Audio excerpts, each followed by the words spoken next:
Shabbos morning, Saturday morning, October 7th, 2023, at 6:15 a.m., a young boy of 12, Ariel Zohar, living in Kibbutz Nachal Oz in southern Israel, went out for his morning run. He could have never guessed the harrowing reality the day would bring. As Hamas entered his home, they murdered his father Yaniv, his mother Yasmin, and his two sisters Tchelet and Keshet, and set their home on fire. Ariel was the only member of his family to survive the massacre. At the funeral, there was not a dry eye, as the crowd observed a lone survivor mourning the loss of his entire family. One of the Zaka volunteers asked Ariel whether there was a specific item in his family home that he wished to get, one last remnant of a life consumed by flames of barbaric hatred and satanic venom. His answer startled them. Yes, I want my tefillin. You see, his father has purchased a pair of tefillin for him for his upcoming bar mitzvah just a few weeks later on Hanukkah. There was one thing Ariel felt would keep him connected forever to his family, the tefillin that his dad purchased for him. But the kibbutz was still under fire from Hamas terrorists. It was unsafe. The Israeli Defense Forces granted the rescuers 6 minutes to enter the burnt home and retrieve whatever they can get their hands on. They ran into the home. They didn't know if there was anything left. And yet, their eyes fell on this beautiful new pair of tefillin. They managed to retrieve the tefillin together with a photo album of the family.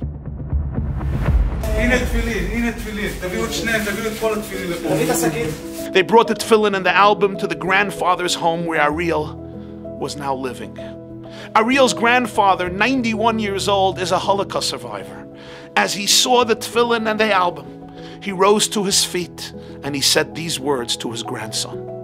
When I was 14, the Nazis murdered both of my parents.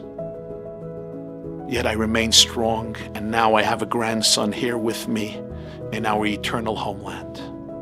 The Nazis of today, the Hamas killers, Ariel, did the same to you at the age of 12. They murdered your parents and family. But I know you will stand firm, and you will enjoy your grandchildren in the land of Israel. A few weeks later, on the first day of Hanukkah, the festival of lights, Ariel celebrated his bar mitzvah. He wrapped the tefillin that he received from his father, rescued from the ashes. The warm smile on this boy's face, wearing those tefillin, could melt a blizzard. One of the special guests who arrived to the bar mitzvah celebration was Rabbi Israel Meir Lau, former chief rabbi of Israel. Rabbi Lau was born in 1937 in Pietrków, Poland. As a child, he was sent to the Buchenwald death camp, one of the youngest children to survive Hitler's Holocaust. Rabbi Yisrael Meir Lau lost most of his family to the Nazis, and he went on to become chief rabbi of Israel and one of the greatest orators and communicators in the Jewish world. It was an unforgettable scene. Rabbi Lau, 87 years old, places his arm around a 13-year-old orphan, Ariel Zohar, and he says to him, Ariel, at my bar mitzvah celebration in 1950, my father had been murdered. My mother had been murdered. Many of my siblings have been murdered. Just like you, it was my uncle and aunt who brought me to my bar mitzvah. From there, I went to study Torah in the yeshivas, and whatever came out, he smiled. Whatever came out, came out.